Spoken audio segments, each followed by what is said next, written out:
जो आपकी खामोशी पढ़ सके वो ही आपके लफ्ज़ों का मुस्तहिक होता है।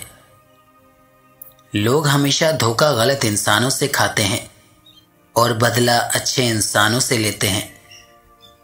जो लोग कहते हैं कि पीछे मुड़कर नहीं देखना चाहिए, वो गलत है, क्योंकि बार बार देखने से ही इंसान को अपनी औकात याद रहती है कि कहाँ से चले थे कहाँ तक पहुँचे। जो सबसे ज़्यादा झूठ बोलता है, फिर एक वक्त आता है कि उसको खुद अपने सच पर एतबार नहीं रहता। हकीकत तो ये है दुनिया की कि तुम जितनी मर्जी कुर्बानी दे लो, कुछ भी कर लो, ये दुनिया तुम्हें तब तक चाहेगी जब तक तुम्हारा वक्त अच्छा हो।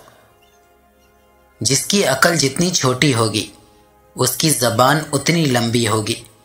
जो बर्तन खाली हो वो ही शोर करता है। ये ज़िंदगी सिर्फ उनके लिए हसीन है जो बागी हैं, जिनके अंदर खुद और माशरे से बगावत करने की ताकत है। अक्सर बूढ़े लोग बीमारी से नहीं बल्कि तन्हाई और अकेलेपन से मर जाते हैं। इंसान की ज़बान का ताना नेज़े से ज़्यादा असर करता है।